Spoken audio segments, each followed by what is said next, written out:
Assalamualaikum warahmatullahi wabarakatuh. Semoga Allah merahmati kita semua.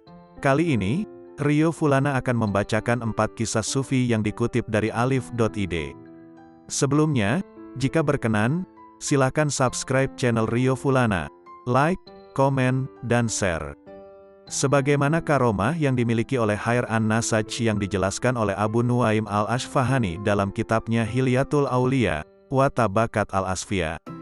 Dari sebuah riwayat yang bersumber dari kabar Al-Hasan bin Ja'far, dan Al-Hasan bin Ja'far mendapatkan kabar tersebut dari Abdullah bin Ibrahim al-Jurairi. Bahwasanya Abu al-Khair ad-Dailami pernah berkata, ketika aku sedang duduk dengan Khair an-Nasaj, ada seorang wanita yang menemuinya. Wanita tersebut lalu berkata, berikanlah kerudung yang aku titipkan kepadamu. Baik, jawab an-Nasaj dengan singkat. An-Nasaj kemudian memberikan kerudung kepada sang wanita yang menemuinya. Dan sang wanita lalu bertanya, berapa harganya? 2 dirham, jawab An-Nasaj. Wanita tersebut kemudian berkata, pada saat ini, aku tidak mempunyai apa-apa. Aku juga telah mendatangimu berkali-kali, akan tetapi aku tidak pernah melihatmu. Besok insya Allah aku akan kembali untuk memberikan bayarannya kepadamu. Mendengar ucapan wanita tersebut, An-Nasaj sontak berkata, jika kamu datang ke sini dengan membawa bayaran tersebut, tapi kamu tidak bertemu denganku, maka lemparkanlah bayaran tersebut ke sungai Dijlah. Jika aku sudah kembali, aku akan mengambilnya. Dengan rasa heran, sang wanita kembali berkata, bagaimana kamu mengambilnya dari sungai Dijlah? Khair lalu menjawab, kamu itu terlalu banyak tanya, lakukanlah apa yang aku perintah. Insya Allah, jawab sang wanita. Keesokan harinya, Abu Khair al-Dailami datang kembali untuk bertemu dengan Khair an-Nasaj. Namun, Khair an-Nasaj telah pergi. Dan selang beberapa saat, sang wanita yang masih mempunyai tanggungan dengan Khair an-Nasaj juga datang dengan membawa sobekan kain yang isinya adalah uang 2 dirham. Ia lalu duduk sebentar, kemudian melemparkan kain yang berisi uang tersebut ke sungai Dijlah karena tidak bertemu dengan Khair an-Nasaj. Tak lama setelah kain dilempar, ada seekor kepiting yang menyeret kain tersebut lalu menyelam ke dalam sungai. Tak lama setelah kejadian tersebut, Khair an-Nasaj datang dan membuka pintu tokonya. Setelah itu, beliau duduk di pinggiran sungai untuk berwudu. Lalu ada seekor kepiting yang keluar dari dalam air dan menuju pada dirinya, dengan sepotong kain yang ada di atas cangkangnya. Kepiting pun semakin mendekat kepada Khair an-Nasaj. Lalu beliau mengambil kain yang berisi uang yang ada di cangkang kepiting tersebut. Abu Khair ad-Dailami yang melihat kejadian tersebut dengan mata kepalanya sendiri kaget. Beliau lalu menghampiri Khair an-Nasaj dan berkata, aku melihat begini dan begitu, yaitu melihat kejadian yang tidak biasa terjadi pada diri manusia. Mendengar perkataan tersebut, Khair an-Nasaj lalu berkata, aku ingin supaya engkau tidak menceritakannya ketika aku masih hidup. Baik, jawab Abu Khair ad-Dailami.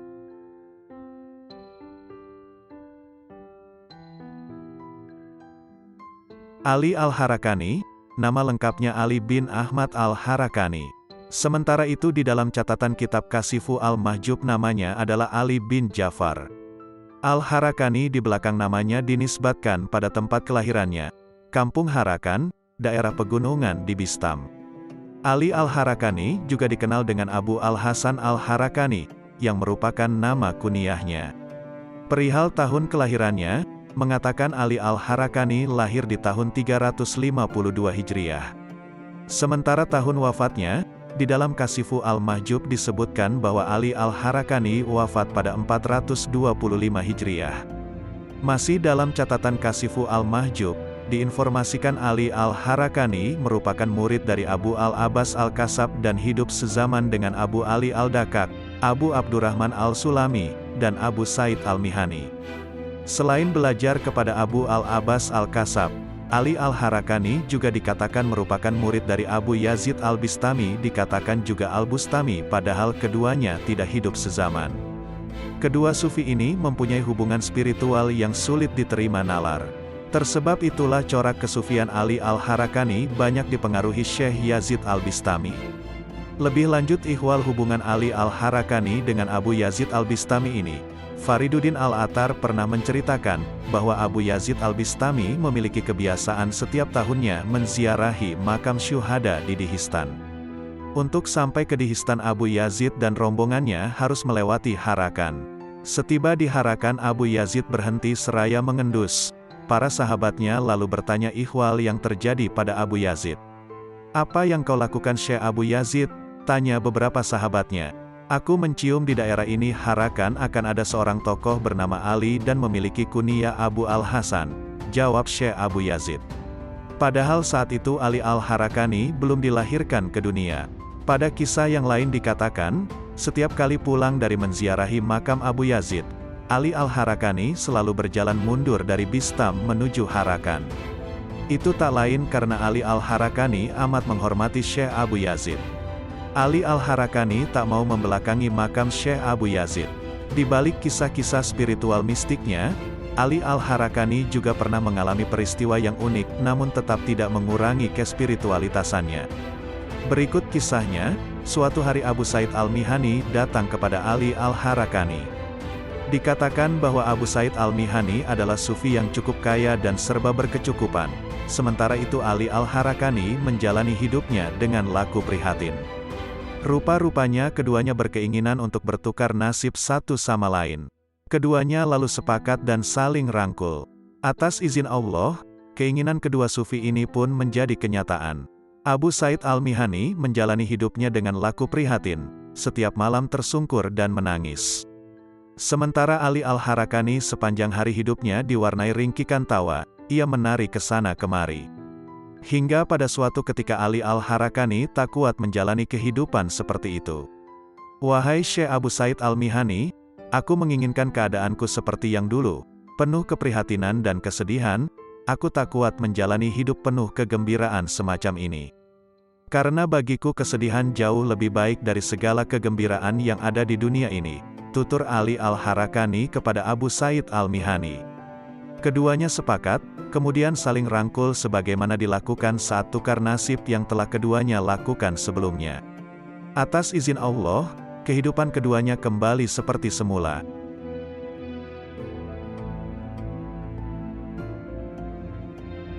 Ma'ruf Al-Karhi, catatan dalam Tazkirat Al-Auliya dan Tabakat Al-Sufiyah menginformasikan bahwa nama lengkapnya Ma'ruf bin Fairuz. Sementara itu catatan Al-Hatib Al-Baghdadi dalam Tarikh Baghdad, nama lengkapnya adalah Ma'ruf bin Fairazan. Ma'ruf Al-Karhi memiliki kunyah Abu Mahfuz, sementara itu Al-Karhi di belakang namanya dinisbatkan pada wilayah Kark, Baghdad. Tokoh sufi yang satu ini masyhur dengan kezuhudan dan laku prihatinnya. Setiap orang yang berjumpa dengan Ma'ruf Al-Karhi selalu tabarukan, minta untuk didoakan. Ma'ruf Al-Karhi lahir sekitar tahun 750-760-an Masehi atau jika dikonversikan ke Hijriyah sekitar tahun 130-140-an. Namun ihwal tahun kematiannya, Al-Hatib Al-Baghdadi dalam Tarikh Baghdad mencatat ada 3 pendapat berbeda, ada yang berpendapat 200 Hijriyah, 201 Hijriyah, dan 204 Hijriyah. Namun, yang pasti Ma'ruf Al-Karhi meninggal di sekitaran tahun 200 Hijriyah. Salah satu amalan yang rutin dikerjakan Ma'ruf Al-Karhi adalah berpuasa. Suatu ketika, menjelang Ma'ruf Al-Karhi meninggal, ia menderita sakit. Seorang laki-laki yang menjenguk Ma'ruf Al-Karhi lalu menanyakan ihwal puasa yang dijalani Ma'ruf Al-Karhi. "Wahai Syekh Ma'ruf Al-Karhi, katakan kepadaku tentang amalan puasa yang engkau jalani," tanya laki-laki itu. "Puasaku ini sebagaimana puasanya Nabi Isa alaihi salam," jawab Ma'ruf Al-Karhi. "Wahai Syekh Ma'ruf Al-Karhi, katakan kepadaku tentang amalan puasa yang engkau jalani," tanya laki-laki itu sekali lagi. "Puasaku ini sebagaimana puasanya Nabi Daud alaihi salam," jawab Ma'ruf Al-Karhi. "Wahai Syekh Ma'ruf Al-Karhi, katakan kepadaku tentang amalan puasa yang engkau jalani," Lagi-lagi lelaki itu menanyakan hal yang sama. Puasaku ini sebagaimana puasanya Nabi Muhammad Sallallahu Alaihi Wasallam, jawab Ma'ruf Al-Karhi. Lelaki yang bertanya itu sepertinya belum puas dengan jawaban Syekh Ma'ruf Al-Karhi. Ia pun kembali menanyakan pertanyaan yang sama. Wahai Syekh Ma'ruf Al-Karhi, katakan kepadaku tentang amalan puasa yang engkau jalani, tanya laki-laki itu penasaran. Aku menjadikan sepanjang hariku berpuasa. Namun jika ada orang yang mengajak atau mengundangku makan, maka aku akan makan tanpa mengatakan bahwa aku sedang berpuasa, pungkas Syekh Ma'ruf Al-Karhi. Setelah mendapat jawaban itu, lelaki yang bertanya tadi lantas berhenti bertanya. Pada kisah yang lain Al-Hatib Al-Baghdadi menceritakan dalam catatannya di Tarikh Baghdad, bahwa suatu hari Ma'ruf Al-Karhi sedang dalam perjalanan dan ia pun sedang dalam keadaan berpuasa sunnah. Namun di tengah perjalanan tiba-tiba ada orang dermawan yang menyedekahkan air. Orang dermawan itu lalu berdoa, semoga yang meminum air ini mendapat rahmat dari Allah. Doa itu pun didengar Ma'ruf Al-Karhi, ia pun segera membatalkan puasanya dengan air dari orang dermawan itu dan Ma'ruf Al-Karhi berharap mendapat rahmat Allah dari air yang ia minum. Di lain kisah, Ma'ruf Al-Karhi pernah menyuapi makan seekor anjing. Kisah ini ada dalam catatan Fariduddin Al-Atar dalam Tazkirat Al-Aulia. Diceritakan, bahwa Ma'ruf Al-Karhi memiliki paman yang menjadi gubernur di suatu wilayah.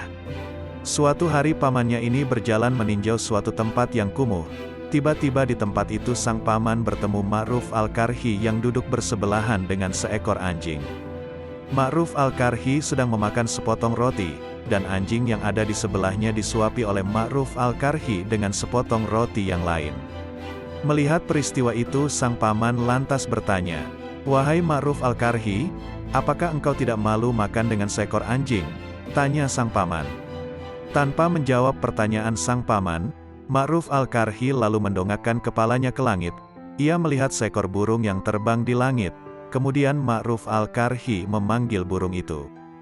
Burung yang terbang itu lantas menghampiri Ma'ruf Al-Karhi dan mendarat di tangannya. Burung itu lantas menutupi wajahnya sendiri dengan sayapnya seolah malu kepada Ma'ruf Al-Karhi. Wahai paman, orang yang malu kepada Allah, makhluk lain pun akan malu kepadanya, jawab Ma'ruf Al-Karhi. Mendengar jawaban itu paman Ma'ruf Al-Karhi malu dan terdiam. Sang paman takjub pada ponakannya, Ma'ruf Al-Karhi.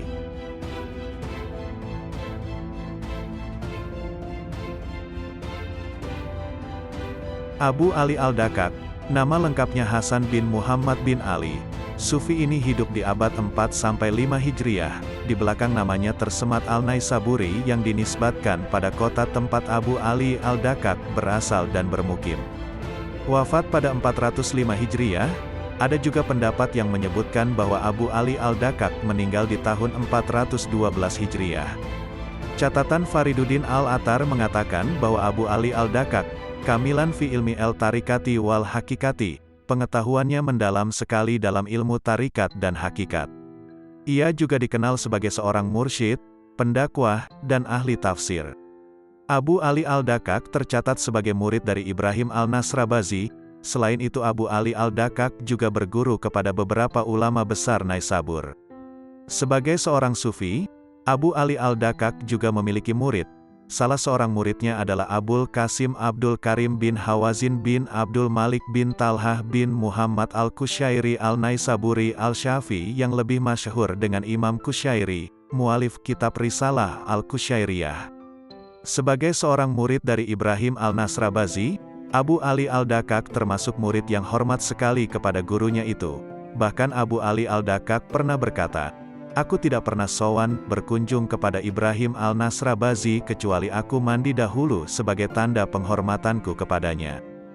Dalam catatan Fariduddin Al-Atar, murid Syekh Abu Ali Al-Dakak, Imam Kusyairi, pernah menceritakan bahwa suatu hari ada pemuda mendatangiku dalam keadaan menangis sesegukan. Penasaran dengan keadaannya, aku pun lantas menanyainya. "Mengapa kau menangis?" tanya Imam Kusyairi. "Kemarin aku bermimpi seolah terjadi kiamat, kemudian aku ditakdirkan masuk ke dalam neraka. Lantas saat di neraka aku berkata kepada malaikat, 'Jangan tempatkan aku di neraka, aku ini pernah hadir di majlis Syekh Abu Ali Al-Dakak.' Malaikat itu lalu bertanya, "Kau hadir di majlis Syekh Abu Ali Al-Dakak?" "Iya," sahutku. Malaikat itu pun lalu menyuruhku masuk surga. Cerita pemuda itu sambil terus menangis. Pada kisah yang lain diceritakan bahwa Syekh Abu Ali Al-Dakak memiliki tetangga yang kaya raya. Tetangganya itu adalah seorang saudagar. Suatu hari saudagar kaya raya itu sedang sakit. Sebagai tetangga yang baik, Syekh Abu Ali Al-Dakak lalu menjenguk saudagar itu, dan menanyakan keadaannya. "Sakit apa yang sedang kau alami?" tanya Syekh Abu Ali Al-Dakak. "Semalam waktu aku bangun tidur, aku berniat ingin wudhu untuk melaksanakan salat malam. Beberapa saat kemudian aku terpeleset dan punggungku sepertinya terkilir. Kini aku juga terserang demam tinggi," jawab saudagar itu mengisahkan. "Engkau ini sudah kaya, ibadah yang lebih manfaat bagimu itu menyedekahkan hartamu, dan memberi makan orang yang lapar, bukan sibuk salat malam yang manfaatnya untuk dirimu sendiri. Aku berbicara begini bukan berarti melarangmu salat malam, hanya saja kau melupakan ibadah yang manfaatnya lebih besar yang seharusnya kau lakukan," terang Syekh Abu Ali Al-Dakak menasehati tetangganya yang kaya raya itu. Berikut quote sufistik dari Syekh Abu Ali Al-Dakak, "Jika mencari ilmu itu wajib, maka mencari kebenaran ilmu itu lebih wajib."